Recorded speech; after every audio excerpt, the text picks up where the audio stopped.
Warning. The following video is not intended for an audience under the age of 13. Do not watch the video without a guardian or parent present. That is all.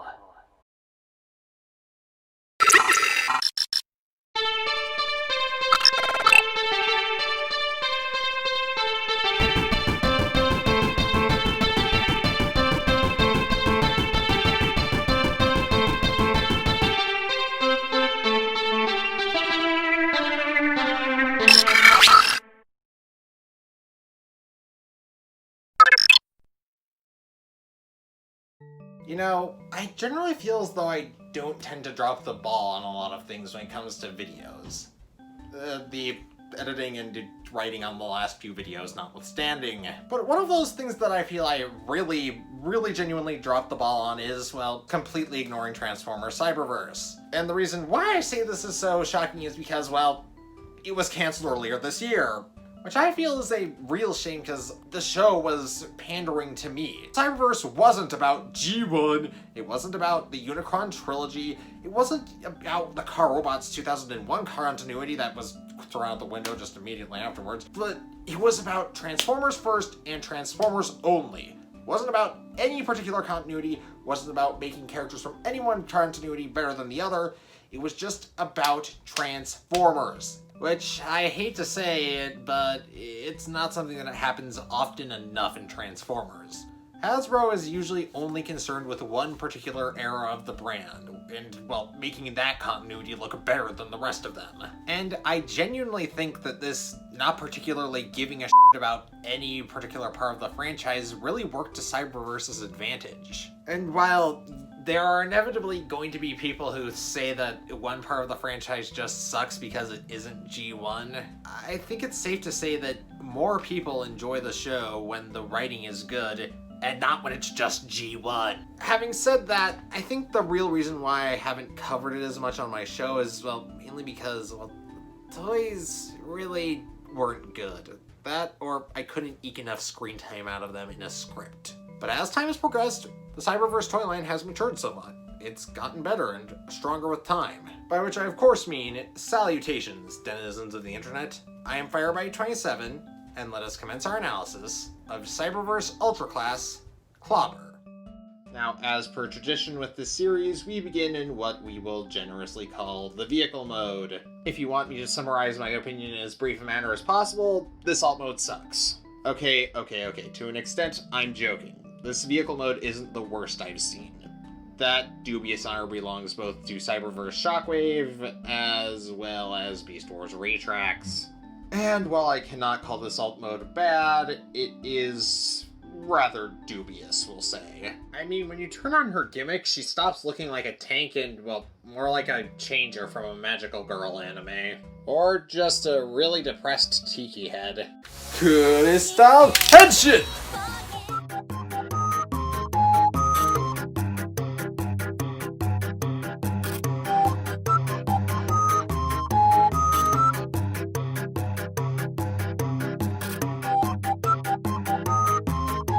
Perhaps Clobber's true alt mode is a podium, so that the great and mighty Crackles might bid his subjects prostrate before him. Come hither, Clobber. We shall make all of the masses into isekai protagonists. Crackles, I'm certain that is a job befitting of Motormaster. Nave Air Commander, begone! Or maybe she's just some form of stand for Hammerbite? I don't know. I especially like the green techno lines running through the back, various wings, and the subtly sculpted suggested cockpit entry point. Now, having said that, let's do some size comparisons.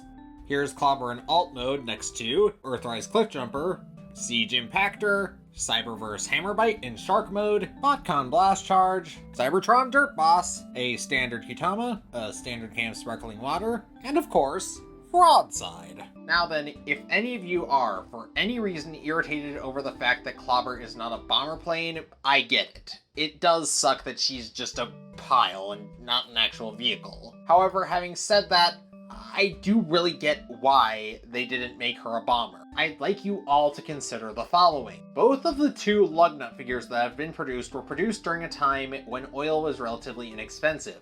and as such, plastic was inexpensive. However, due to oil price hikes that I mentioned in the Prime Dead End review, figures like the original animated Lugnut and also the Reveal the Shield Lugnut became impossible to produce for the same price. If they were released today, I'm pretty sure they'd be around like $40 US. Hence why I will forgive a lot of the hollowness issues in the robot mode, as well as the fact that this vehicle mode is kinda trash. Having said that, even if it is trash, it's still fun trash. I mean, the gimmick from the robot mode doesn't do much here, but still, it is kind of charming in a way. Though, I will admit, you are probably gonna have to use your imagination somewhat. It is a bit of a stretch. Of course, now that I've run out of things to talk about with this vehicle mode, it's time. Clobber! Transform! Dance to the beat, wave your hands together, come feel the heat forever and forever. Now then, in robot mode, Cyberverse Clobber looks incredibly close to her cartoon model. The use of gray plastic instead of turquoise plastic notwithstanding. She's certainly a chunky, one-eyed, nun-horned, flying purple people puncher.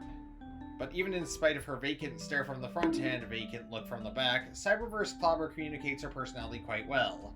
She's incredibly strong, incredibly clumsy, but she means well, and she's always willing to help her friends. And saying that out loud, I just now realized that she's basically the equivalent of Scorpia from the Netflix She-Ra reboot. Though I don't mean that as a complaint. Netflix Scorpia is best Scorpia. And shockingly, they have different voice actresses. Try figuring that nonsense out. Anyways, the articulation on this figure is actually really surprisingly good considering how far they had to stretch the budget on these figures. Having said that though, she does err more towards the ground of a Earthrise hoist in terms of stretching $20 to almost make a Voyager in the modern times than she does towards the Siege Impactor end of the spectrum. Which, while that isn't a compliment, isn't exactly the worst thing imaginable. It's kind of a nice middle ground between the two. But before I get on to talking about the main event with this figure, I should probably talk about the vacant gaps in the back.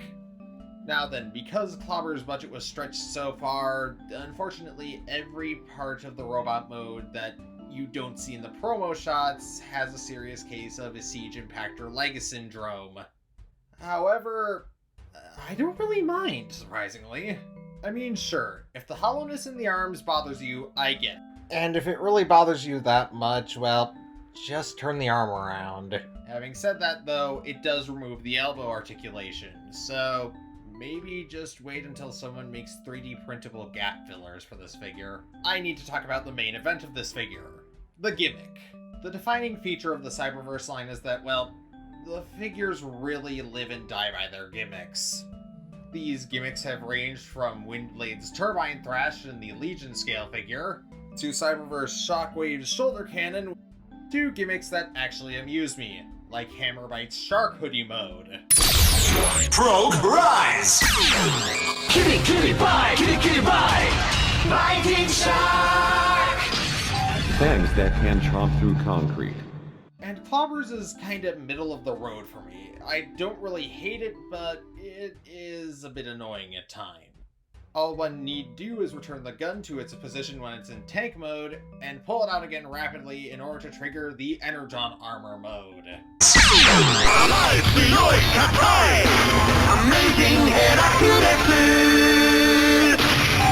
With mighty horn-like pincers that flip the opponent helpless.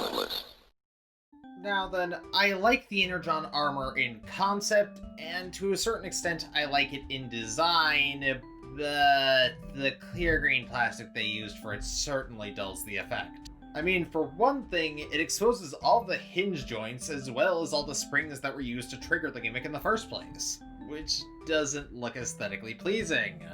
Honestly, I would have been far more comfortable with the energon armor if it was made from a far more opaque piece of plastic rather than the clear green plastic. Not just because the clear plastic washes out some of the details molded into it, but also because it doesn't really look like armor like this. It looks more like holograms. And I don't know about you, but holograms don't really have much tactical use unless they're diverting your enemy's attention.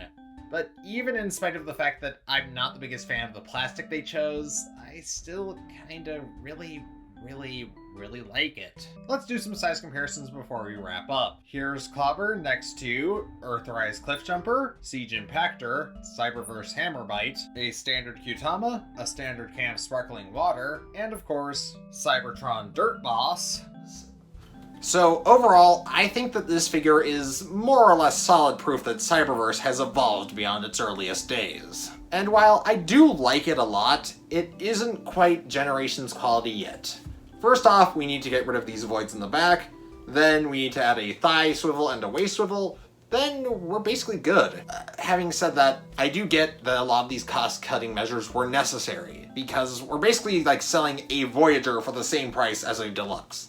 That really doesn't go well, especially not with a certain figure that a certain Australian YouTuber and I reviewed recently. But having said that, I think that Clobber has more than earned a solid 8 stars out of 10.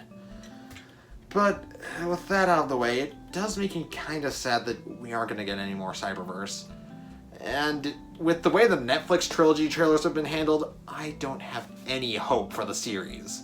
All I think it's gonna be is more Prime Wars again, which is not something I'm looking forward to. But hey, as long as that leaked Transformers Kingdom artwork isn't fake, I guess I do have something to look forward to, considering that Beast Wars is my favorite continuity.